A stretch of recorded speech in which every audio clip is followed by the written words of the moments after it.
It's your spot. Just like the players. Yeah. They'll get their spots.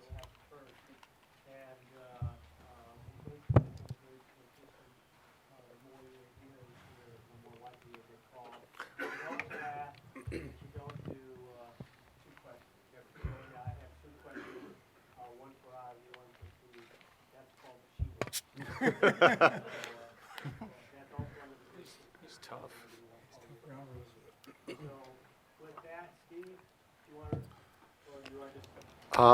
No, I think we can just go to questions. All right. Why not?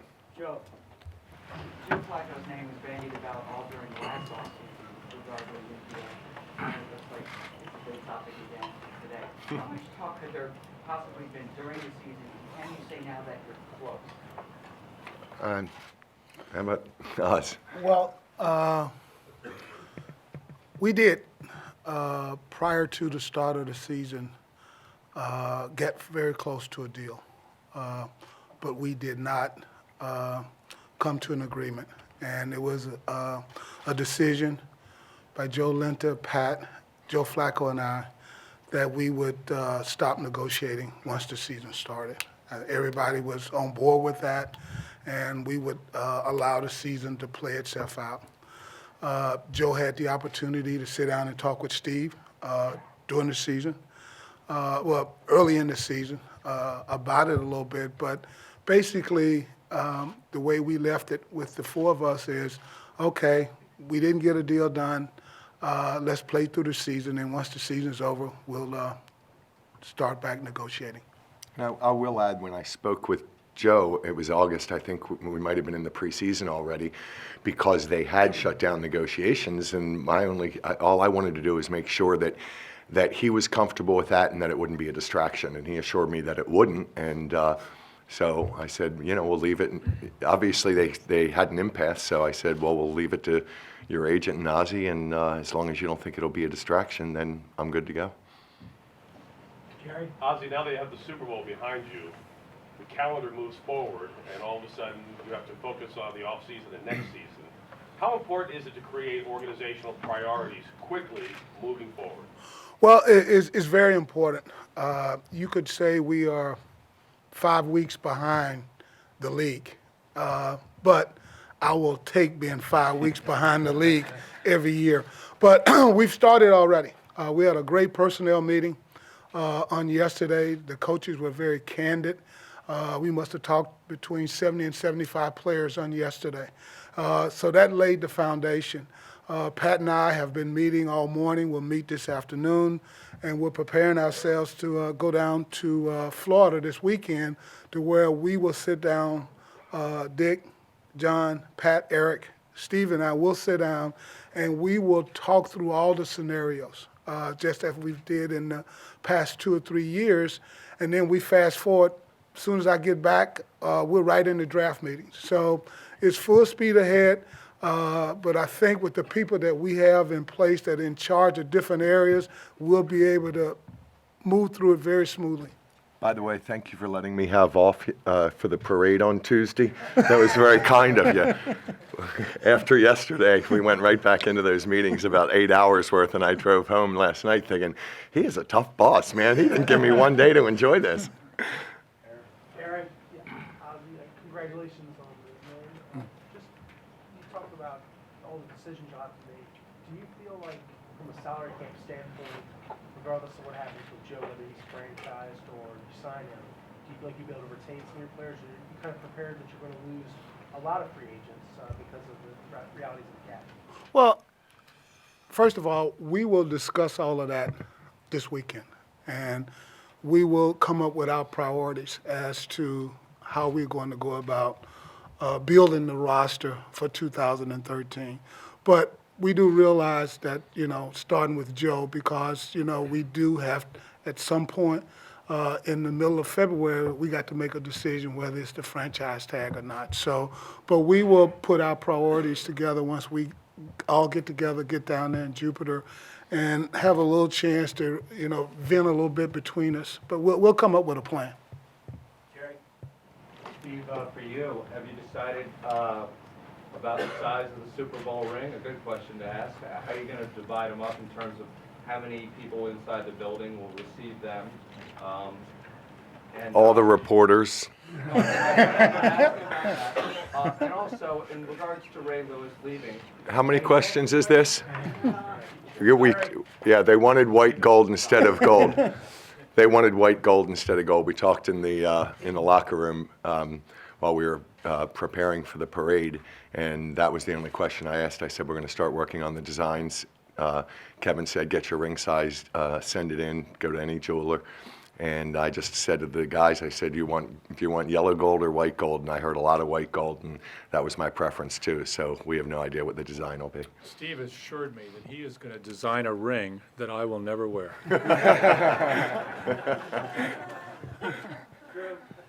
John, congratulations. Did the Art Modell Hall of Fame snub come up at all Saturday night or Sunday when you guys talked before the game? Did the players, did that galvanize anybody? Did you guys bring it up at all? No, I think in conversation here and there it did, but not as a team. It wasn't something that we were focused on the game. It was all about football. There was really nothing that came up besides football. OJ actually talked to our team Sunday at 11. We had a team meeting, and he spoke briefly and just had a quick message. And it was all about football, and it was all about football.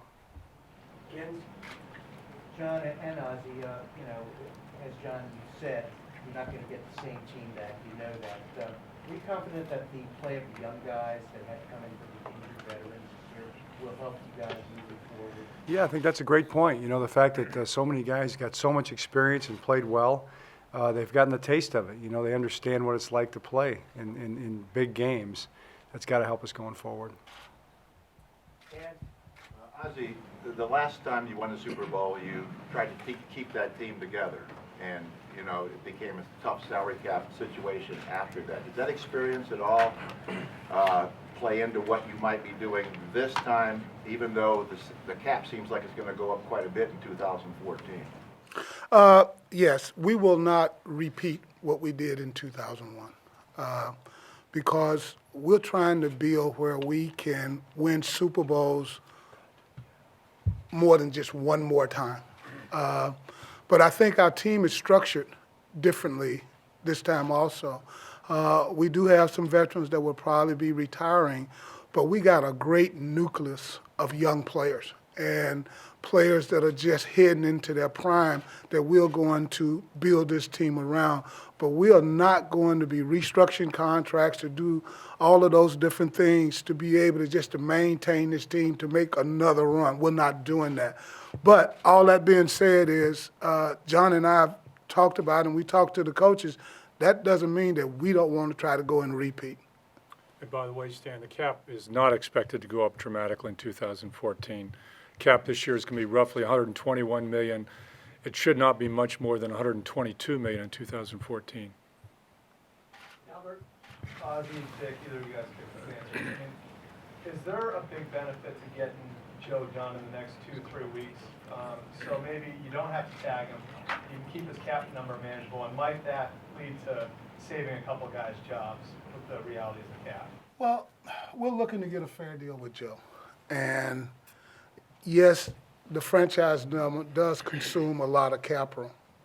But we are looking for a fair deal. Joe Lynch is looking for a fair deal. And if we are able to get a deal done, it will allow us to be able to participate more in the market if we so choose.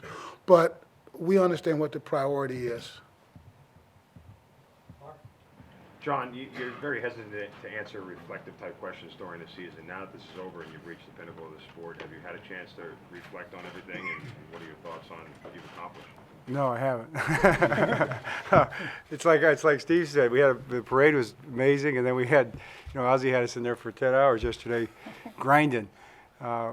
In all seriousness, it's really amazing. It's a wonderful thing. I mean, I'm proud of our guys beyond belief. Our organization, from top to bottom and sideways, and everybody involved. Every face you see, you want to give them a big hug and thank them. And that's really what it boils down to. And guys, go back to work. We talked to our team about we've got to improve. We have to get better next year as a football team, just like we always do. That's going to be our goal. And Ja Reed's in the weight room lifting right now as we speak. So that's what we'll be all about going forward. Chris. John, just going into next season, you guys are defending world champions. You're going to have a target on your back already, but you're also losing a major player coach in some essence. How much more difficult will your job be next year without Ray Lewis really being able to help coach on the field? I don't think it's in terms of difficult. You know, every season is different. We don't really, I don't really believe in the defending champ thing. You know, it's not boxing. You know, they don't give you a belt, then you fight for the title. You know, we were the champions. The 2012, you know, NFL champions were the Baltimore Ravens. Who is the next year's champion depends on who plays the best, who handles adversity the best, who comes out on top. We'll fight for that championship just like we fought for the last one, and everyone will fight for thereafter. So, you know, every season is different. Every season poses different challenges. This was different than the one before that. So, you know, with Ray being gone, that'll be different. But our guys are up to the task. You know, our guys are just the men for the job. Can't wait to get started. Esther? Steve, when the franchise passed from R to you, you've been charged with all the changes and it's your organization. Can you break down the 3 to 5 top things, decisions you made that led to that, or decisions you didn't make that led to that? Geez, I mean, Best decision. yeah, hiring him. I mean, I don't have a list of 3 or 5. I haven't done that much.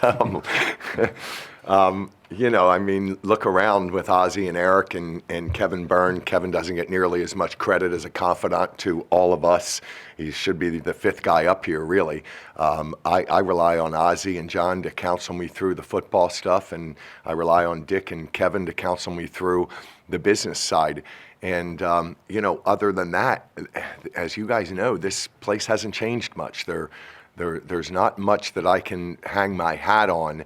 I'm happy that I had that window of 4 years to see that we had such a quality organization and then be able to maintain it. And so really, Nestor, other than, you know, replacing the head coach, that's about the only major decision I've made in all these years.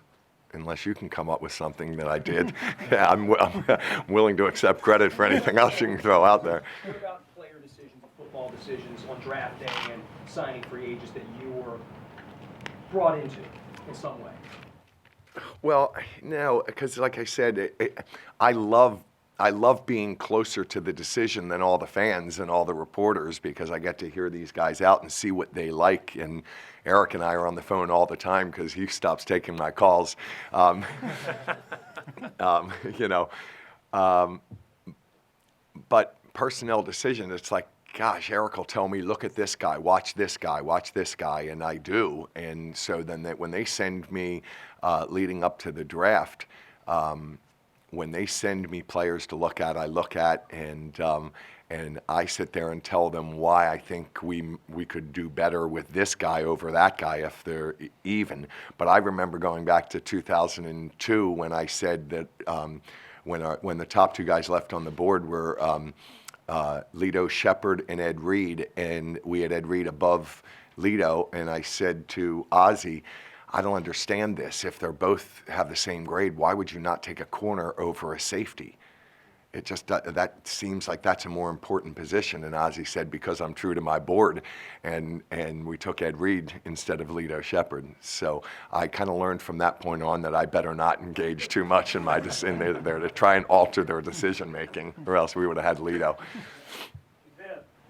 Steve, having achieved great success in business and now being at the pinnacle of the NFL, what is your personal philosophy about maintaining a drive and hunger to continue to succeed, to do it again? I think, you know, Ozzie kind of spoke on it. We're not going to get caught up in the moment and do things to our salary cap and make decisions in the euphoria of winning that could hurt us in 2014 and 15, like we did in 2001. Every single veteran was restructured, I think, so that every single veteran could stay. And then we ended up losing so many people the next year. We don't want to do that. So you have to make sure that the excitement of the day doesn't cloud what we promised to build, and that was a consistent winner. So I'm just proud for Baltimore, and there is a great pressure off of us. this is what we work for, and you know as you get closer that it's like, if we don't get it this time, and we felt that way last year, if we got to get it this time, when we went up to New England, and we were devastated when we lost because we know how hard it is to get back there. You know, many teams, Pittsburgh won 2 Super Bowls and then didn't make the playoffs the next year. And so we're going to try and do that. We're going to try and build a consistent winner, and we've got this one in the bank. Like John said, you can never take it away from us. And I'm just proud for Baltimore, for everybody that gets to bask in this. Ozzie, before the season, you guys hired Sandy Wheel to do a statistical analysis.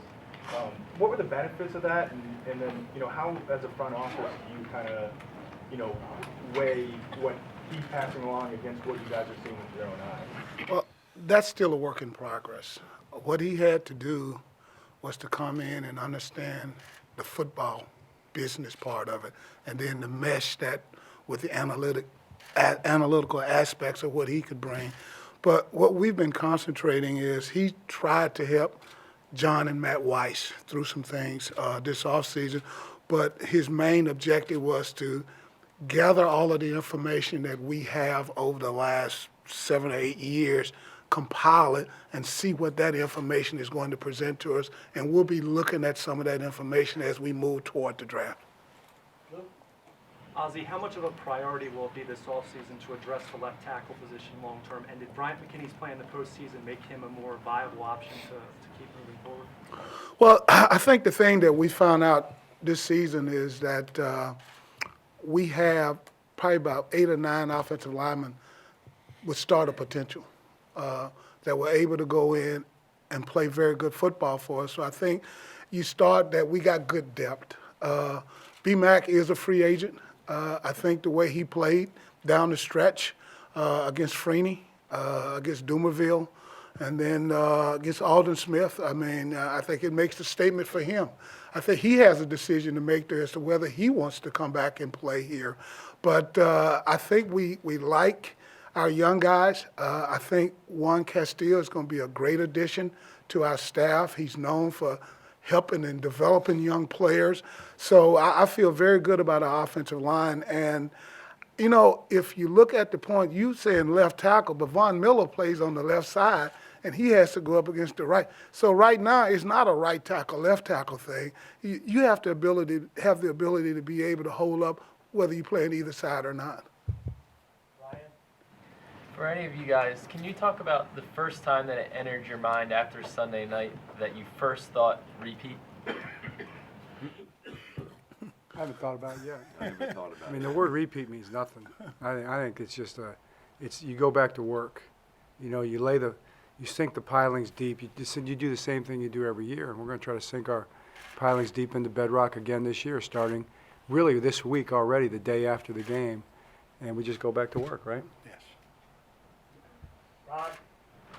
John, earlier in the season, we asked you about a solution to the helmet-to-helmet issues, the fine problems. I mean, you spoke out against it earlier in the year, and now that it's all over, wanted to get your thoughts on how all of that can be rectified. Is it as simple as telling guys to lower the target, or are these helmet-to-helmet shots unavoidable?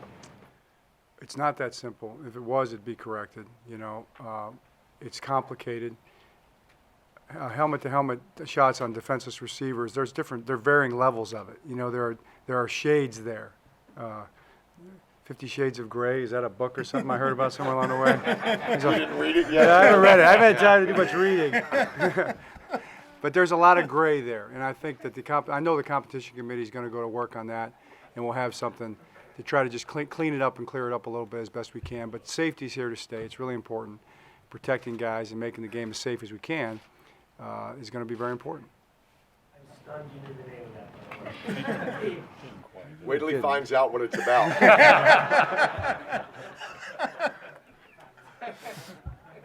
For Ozzie and John, I promise it won't be a 50 Shades of Grey question. For both of you guys, and Ozzie just mentioned player development a little bit and depth. And John, the faith you have in your coaching staff to develop the players. Oz, the faith you have in your scouts. A couple of years ago, you cut the cord with Derek and Kelly Gregg and Todd. A lot of people around here said it was widespread panic almost because they thought you were rebuilding. You you've been able to maintain an unbelievable level of achievement since then with those two, player development, scouting. Can you talk about the faith you have in that system you put together now when you got to make some tough calls? Well, I would say it in two different ways. I think the key to any team's success year in and year out is the depth that they have on their football team. And that's what John and we discuss on a daily basis of the depth. And the depth goes all the way to our practice squad. You know, having those guys and having those guys practice. But what combines it is our coaches having the ability to develop the players, spend the extra time with them, staying out on the field with them, you know, getting them extra reps. We did something this year in training camp, and I think it was a little taxing, but it was very good, where John split up the practices, and he had the young guys on one field and the veteran guys on the other field.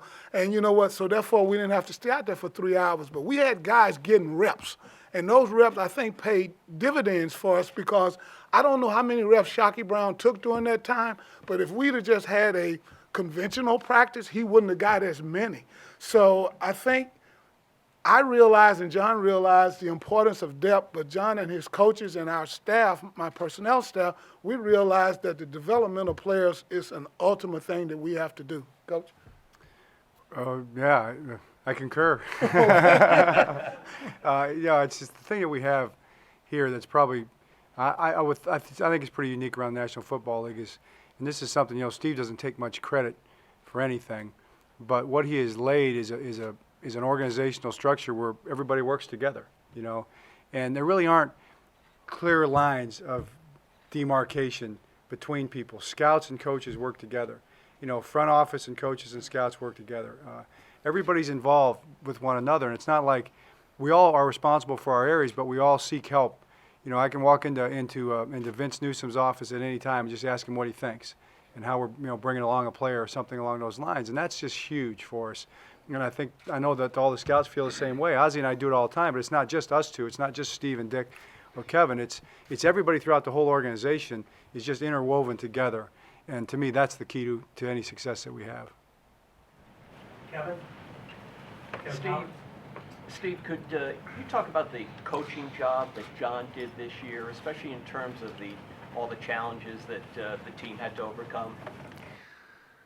Well, it goes back to all the coaches. I mean, you know, we did have a lot of injuries, but they were marquee players, and we got Ray and Suggs back, you know, quicker than we thought. If, you know, we didn't know we'd get him back at all.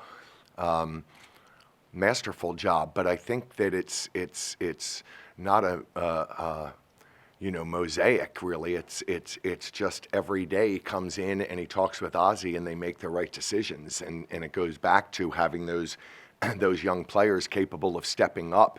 And what I commend John for is that he spends a lot of time one-on-one with these guys. So the 52nd guy on the roster is just as likely to be in a one-on-one meeting with John as Ray Lewis is. So, you know, from an organizational standpoint, John understands that those guys on the bottom 15, if you will, could be in at any given moment. And so he spends an inordinate amount of time with the guys, the second half of the roster, so that he understands them. He has a real one-on-one relationship with them. And when it comes time to put them in, he knows what their strengths and weaknesses are. You can't run a business by talking in front of a group. And John spends the majority of his time in one-on-one meetings, and I think it's the right way to run a business. Yeah. Ozzie, when do you plan? Have you talked to Ed Reed yet, and when do you kind of plan to address this situation? No, not officially. But unofficially, we've had conversations. You know, he's representing himself still. I don't know if he has an agent. But I think he wanted to let some time clear. And at that point, you know, he and I will sit down. And, you know, I think he realizes there may be some other options out there. But I think if you watched him and watched his body language over the course of the last 8 to 10 days, that he loves being here in Baltimore, and I think we can use that to help make that relationship last a little bit longer. Dan? First of all, congratulations to all four of you. And my question is for Steve and Dick, and that is the brand. What does winning really do to the brand? And conversely, how do you as businessmen on that side of this monetize this brand?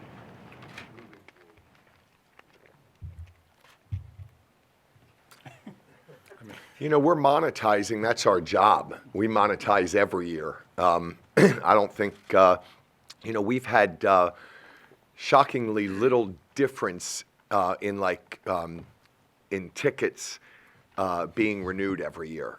It literally fluctuates, Stan, between 99.5% and 98.1% when we went, you know, 5-11 or we made the playoffs. So it's not that big of a deal.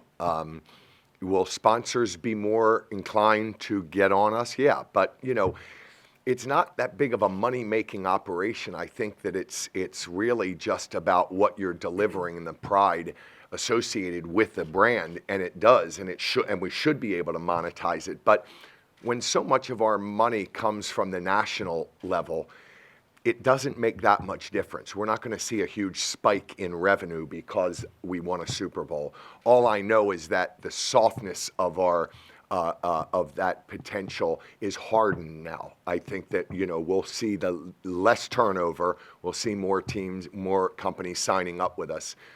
I don't think it's going to make that much difference when it comes right down to it.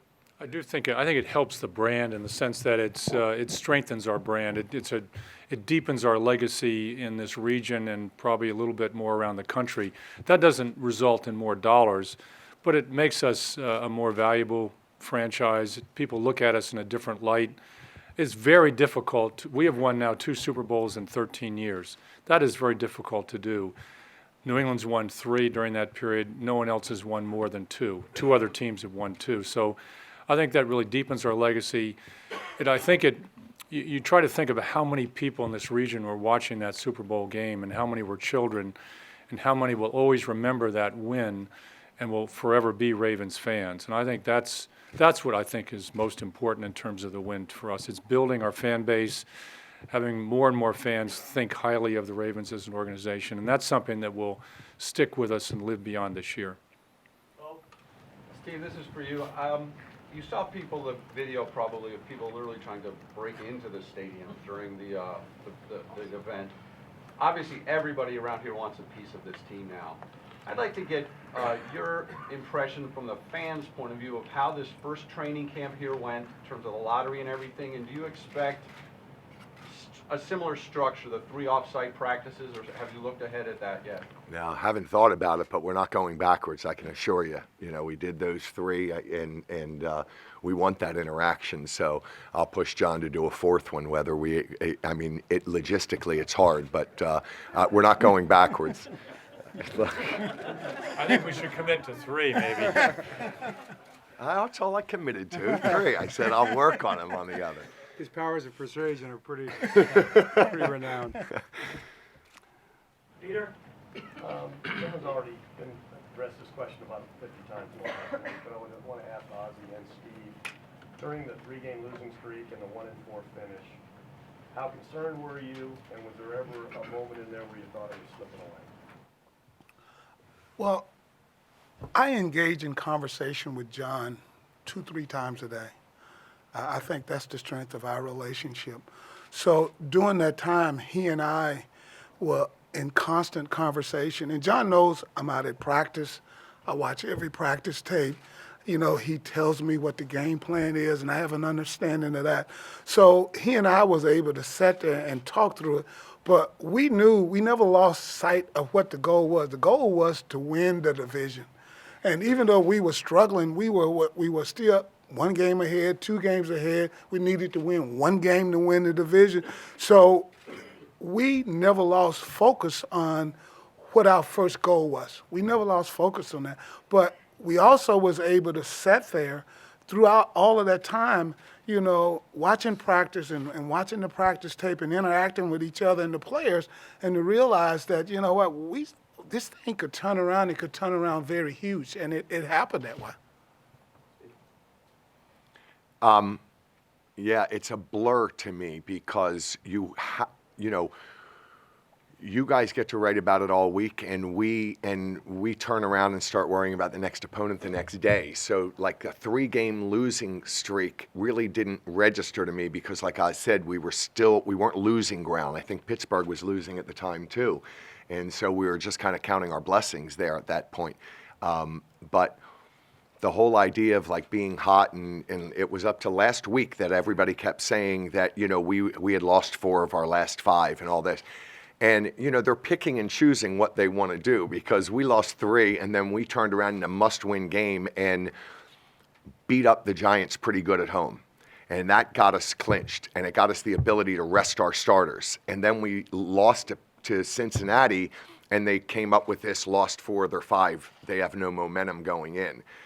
To me, that's ridiculous. And interestingly enough, they kept talking about it forever.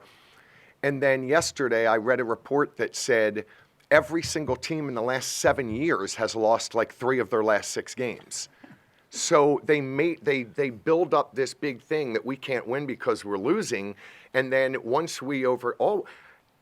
everybody said we're not hot going into the playoffs. We kind of thought we were. And so we looked at the whole season and felt that we were getting healthier and better. And so we're looking at it from the inside out, not the outside in. And we really believed that we were getting better and healthier. So there wasn't a lot of panic. When you get to rest your starters in the last week, that's a good thing. So no, we're much more even keeled than the public is. That's all I can tell you. And we have to be. Ozzie, I know you talked about kind of going through that first process of the personnel meetings.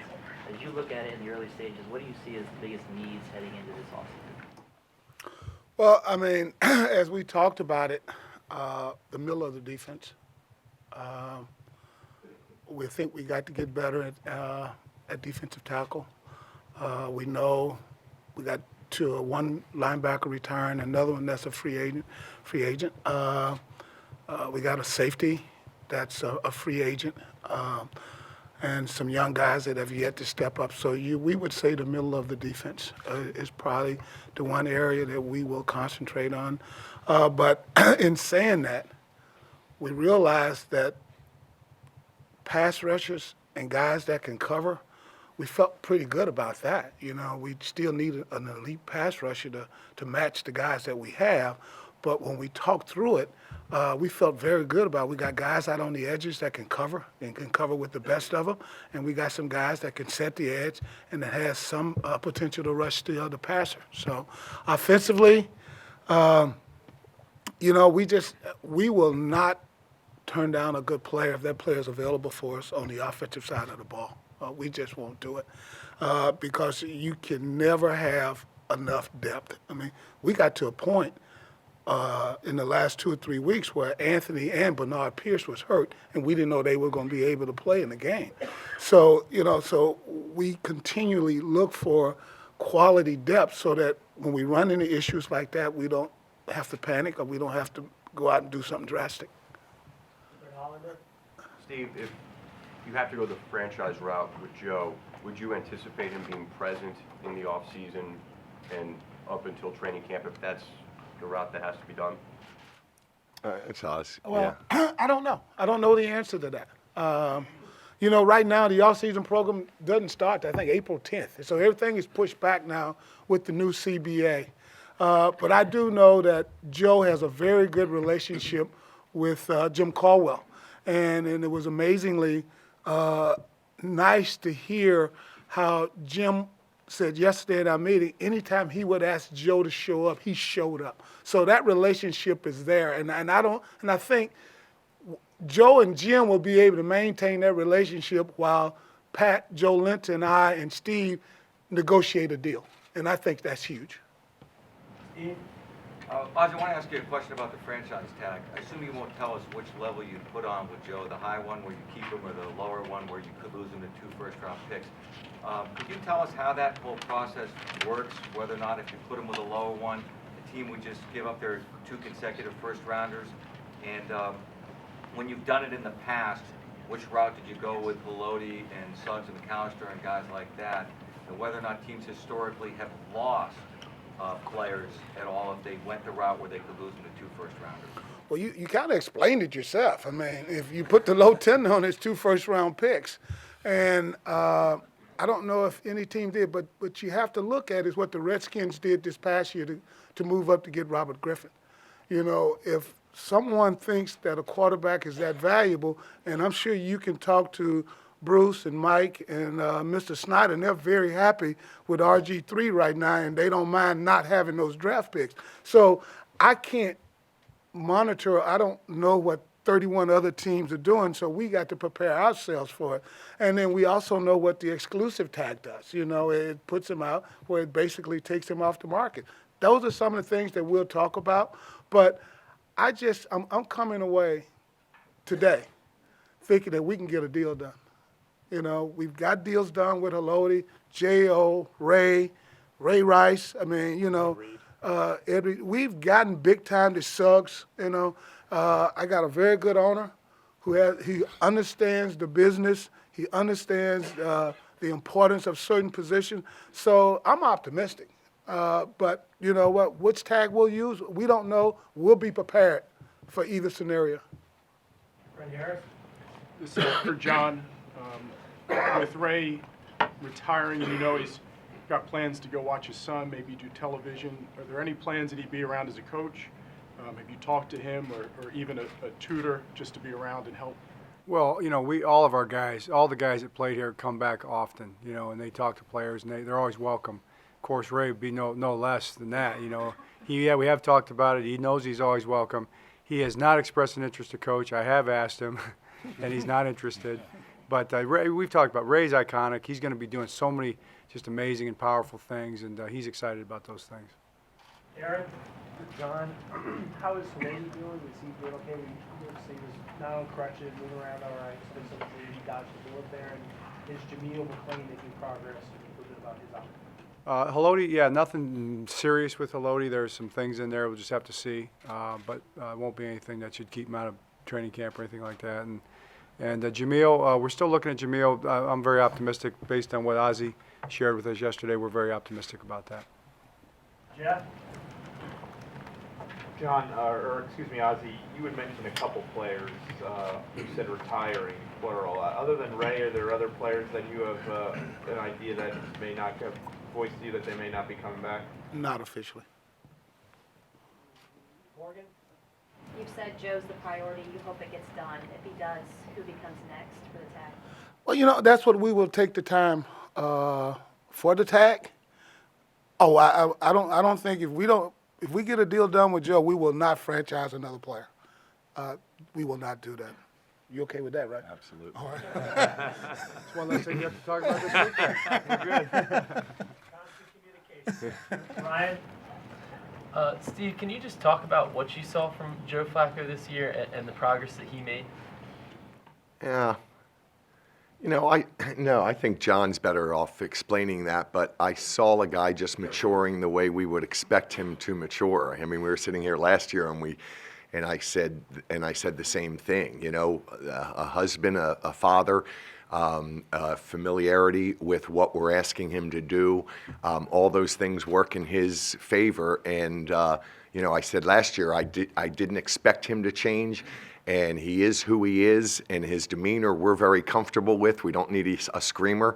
And I said, I believe that the fans will be rewarded because of Joe's demeanor, and Joe will be appreciated for it if he wins, and we believe he's going to continue to win. So Joe proved that you can win being like Joe, and we're thrilled because we never thought we needed to change the way Joe was, like some of you all or some of our fans, and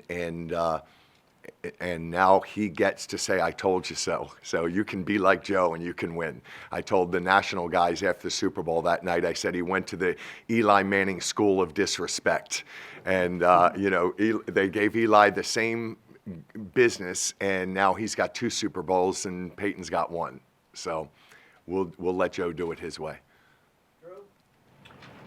Dick, have you had a chance with your staff to talk about Tuesday, the celebration, the good, maybe some of the things that didn't go as well, or maybe just in hindsight, if you create sort of a folder to say, hopefully we do this again next year, here's the good and the things we can improve on? Well, the good was just the energy of the crowd, the size of the crowds. I've never seen anything like that. I don't think any of us had seen anything like that. I don't think any NFL team had had a celebration quite like that, with that type of crowd, as large as it was, both on the streets and in the stadium. So it was amazing, and it was. I know our players were moved by it, deeply moved by it. I think, with the benefit of hindsight, we did not anticipate the size of that crowd. I don't think the police anticipated the size of that crowd. I think the police did an extraordinarily good job of controlling the crowd and avoiding any major safety issues. So I think they are to be applauded for that. I think in the future, if we had to do it again, we would have a ticketed event at the stadium. It'd be free tickets, but we would hand out tickets so people would know they could get into the stadium. If you didn't have a ticket, you couldn't go. And I think that was probably the major potential safety issue. And next time we do this, we'll know better. This one may be for Ozzie and Steve. You guys are always mindful about not putting things on the credit card as far as cap goes, and you've already mentioned that you're not going to redo a bunch of deals just to repeat. But there is availability for cap space, specifically with some of your larger ticket players. How do you balance the not credit card versus not much cap space? Well, I think over the course of the last 2 years, we've probably redid 2 deals. Yonder last year. And the only time we consider restructuring guys' deal is there is a player that comes available that we think has great value and is worth us restructuring the deal to get it done. But it has to be a player that we think has a pretty good chance of playing out his contract. Because that's when you get in trouble. If you restructure a deal, then all of a sudden that player abilities fall off the cliff and you have to let him go, and then you have to eat all that acceleration right away. But we are of the mind right now, I think with the way John and his coaches develop players, the way Eric and Vince and George and those guys go out and collect players, that we got a good nucleus of young players that are still under their first contracts that is going to allow us not to have to be able to do that. But that's something that we'll talk about. And if there is a dynamic player out there, then there is a couple of guys that we could go to. But that's so far, I mean, that's probably our last resort for us. And I will say that we're more apt to create space to get a few really good veterans for small amounts. That's how Ozzie ends up putting the icing on our cake every year, is that we end up getting those guys like Graham and people like that that don't cost a ton. So we know that in order to fill a roster with professionals while we're waiting on the young guys to develop, that last $7 million we have left is probably better spent on 3 veterans instead of 1 dynamic player. And so I'm more open to that when it comes to creating cap room because he's done such a good job with the last guys we put on the roster in the last couple years, like McKinney and Corey Graham and people like that. So that to me is not being risky, it's being prudent, and we're going to see high-priced guys getting cut. I think it started a couple days ago. You all know them, some of the guys out there. And their team wanted to keep them. They just couldn't. And, you know, Keith, you went and talked about 2 years ago when we let Heap and Mason and Kelly Gregg go.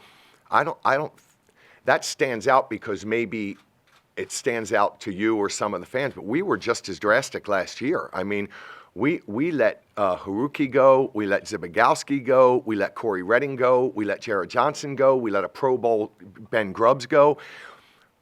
We don't have the money for all of them, and the 2 safeties went and got starting jobs with Carolina and the Colts. So we have to have guys ready to go, and that's what we do. So we've proven it 2 years in a row that we can kind of shock the world and disappoint our fans at the same time by letting some of these guys go, but letting young guys fill in and then going out and getting good values on the free agent market. 4 more Questions, Mark? Steve, a couple of years ago, you sat up here and you said that you wanted to model yourself after the Steelers because they had had so much success. Is it fair to wipe that off the table now, and are you hoping that other franchises will model themselves after the Ravens? Yeah, I think they do to a small degree. I mean, you know, when you look at the ones that are winning, something like 8 years in a row that the AFC in the Super Bowl was represented by New England, Pittsburgh, And the Colts. Right? Yeah. So we admire all those organizations, and we're always looking to steal from each other. You know, this is a best practices type of business. You look at the way they handle things, but you know, continuity of staff. They all have that same thing. Look at those three teams that represented us for 8 years. They all have that. They all have continuity. They have GMs that have been around for a long time. You know, they've got stable ownership. They've got stable coaching. You know, they wanted Coughlin's head for 2 years before he won 2 Super Bowls. So yeah, that's what we talked about, the brand. We now have 2 in 13 years, and we're one of the handful. And so that's our job, to keep winning, get us a chance to win. The 2 seed didn't do us as much good as the 4 seed did us this year. Get in the tournament. We say that, and other people take that as that's not good enough, but you have to be there. And so we don't want to repeat. We want to be one of the 12 teams that have a chance to win every year. And if you think that we can build this up to try and repeat, it's fool's gold, because we're not the favorite to win next year. We're not even the top 4 teams favorites to win that next year. So we want to make sure that 2015, we have as good a chance to win as 2013. Ozzie, you talked about the challenges of being 5 weeks behind the rest of the league. You know, we've heard from other Super Bowl winning teams that there's so many difficulties on winning a Super Bowl back-to-back, demands on the players' time in the offseason more than there would be in a non-winning year. Can you talk about the lessons learned from that first Super Bowl victory and things that you might do differently in the offseason? Well, I think we have a process in place, and we'll stay true to the process. The process is what has gotten us the success, and I think the process will be what will maintain it. So we'll stay true to that. I think, you know, even though there are going to be more demands on our players, the CBA allows for more opportunities for them to do it before they have to be here in April. As far as our coaching staff, we're going to have continuity there. As of right now, I have not gotten a call or a letter from another organization asking to interview one of our coaches, so we will have some continuity there. And along the way, our scouts and our pro personnel departments, they've been working, preparing for 2013. So it's just a matter of Steve, John, Dick, and I, depending on the people that we have in place and allowing them to do their jobs, and then we can come in when we have to and take a look at what they've done, and then we move forward. Jerry? Steve, to follow up on the earlier question that you answered Ray Lewis leaving, how about a statue? Is that something that may go up around M&T Bank Stadium to honor him? Yes. The fact that you said maybe, yeah, I'll say absolutely maybe. Yeah, we have to work that out. You know, where and how long it takes. But yes, I think he set himself apart in Baltimore sports history, and we will certainly look into it. And I would not be surprised if there's one there in the next year or two. And Jim, you have the last question. Steve, now that you invited this, how hard do you expect Joe to pound on his desk and basically you're going to make him not say quarterback? That was a figurative question, you know. I'll lock the door before I let him come in pounding on me. No,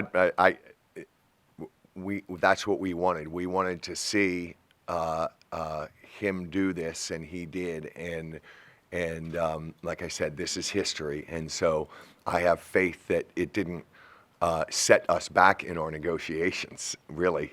We offered him a top 5 contract last year, and we will be back at the negotiating table, and it was pretty close last year.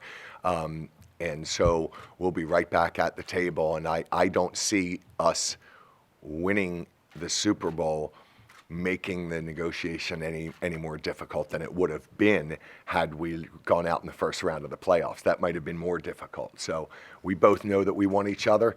It's up to Oz and Joe Linta to work that out. And then Joe and I'll go golf or something like that instead of, but I don't negotiate with Joe. All right, we've had so many others ask for one-on-ones after that. It's just not gonna happen, because some of them are planning on playing golf. And Coach Harbaugh has to go up, and he'll be on David Letterman tonight. Can I say one more thing, please? The one thing that that I want you all to know is that this is a staff of over 100 people, 120 people that are not coaches or players, and I want to take my hat off to them because what they do, the quality of the organization goes all the way through the organization, not just the top. And what they did, what they pulled off in the last 2 weeks is absolutely remarkable. You just can't imagine what our organization did in order to deliver us there, set us up correctly, and take the distractions out of our hands for us to be able to pull that off. So they deserve so much credit, and there's so many people that work as hard as we do to make that happen that it would be remiss not to at least tip our hats collectively to all the others that are on the other side of the camera. Thanks. Thank you very much.